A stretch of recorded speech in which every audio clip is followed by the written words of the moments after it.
You know, the funny thing about small talk is that most people look at it like the opening band at a concert. Something you suffer through to get to the main event. Deep conversations, the real connections.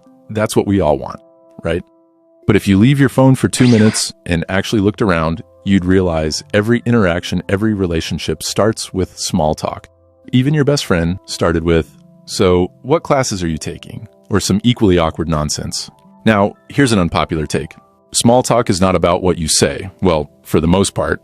It's actually more about making the other person feel like a human instead of a Sims character waiting for input. That's it. You don't need a cheat code, a script, or even charisma. You need to learn one thing: active observation. Okay, I know it sounds like something a nerd would say, but just hear me out. Active observation is about paying attention to the person in front of you like they're the only thing that exists in that moment. Not their vibe, not their aura, just the actual tangible details. Their shirt, their drink, the way they keep glancing at the clock like they'd rather be anywhere else. You notice these things, and then you comment on them in a way that invites, not demands, a response. That's it. Matter of fact, I can just end this video right here. But stay with me now. Trust me, it'll be worth your while. Anyways, let me explain why this works. First, people love to feel seen, not in the cringe, "You're so deep and mysterious" way, but in the simple, "Hey, I noticed you exist" way. It's basic psychology. Humans are hardwired to crave acknowledgement. Second, it's disarming. When you make an observation, you're not putting pressure on them to perform. You're not hitting them with, "So what do you do?" Or, "Where do you see yourself in 5 years?" You're just tossing a ball in their direction and seeing if they want to throw it back. Here's an example. You're at a coffee shop, and the person next to you is holding a book. Most people would say, "What are you reading?" Because they think that's the polite thing to do. Wrong. That's pressure. You're asking them to explain, justify, or summarize, and no one wants to do that. Instead, you say, "That book looks like it's been through some things." Boom. You've just made an observation, and you've done it in a way that's neutral but interesting. Maybe they'll laugh and say, "Yeah, it's my third reread." Or maybe they'll say, "Oh, it's terrible. I just want to finish it out of spite." Either way, you've started a conversation without making them feel like they're being interviewed. Or let's say you're at a party, which, if you're an introvert, is probably your worst nightmare. Someone walks by holding a plate of food that looks questionable. Instead of ignoring them or hiding in the corner, you say, "Is that the chicken? It looks like it fought back." Again, you're not asking a question, you're making an observation, and you're doing it in a way that invites humor. Maybe they'll laugh and agree. Maybe they'll even defend the chicken. Either way, you've opened the door. The beauty of active observation is that it works everywhere. Work meetings, first dates, family gatherings, you name it. It's flexible, it's simple, and best of all, it takes the focus off you. You don't have to be charming or witty. You just have to notice stuff and point it out. Simple as that. But now that you know active observation is all about noticing the little things, patterns, details, the stuff most people gloss over, what if I told you there's a way to apply that same principle, but for learning? That's where today's sponsor comes in. Brilliant.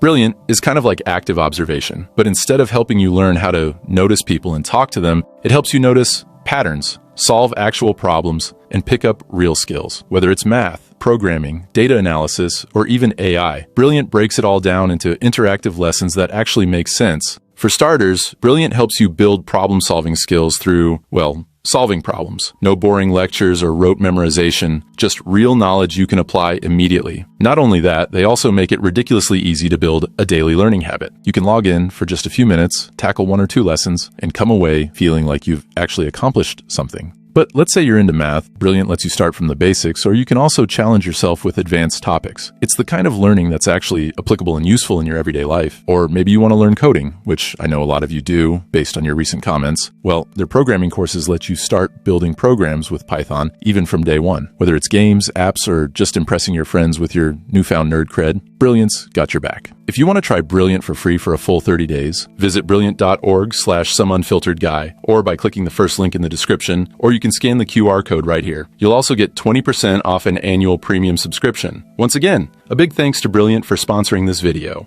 All right, let's now talk about what this actually looks like in practice. First, you have to train yourself to notice details. This means putting your phone down, taking your headphones out, and paying attention to your surroundings like you're the main character in a detective show. What are people wearing? What are they doing? Are they fidgeting, checking their watch, scrolling on their phone?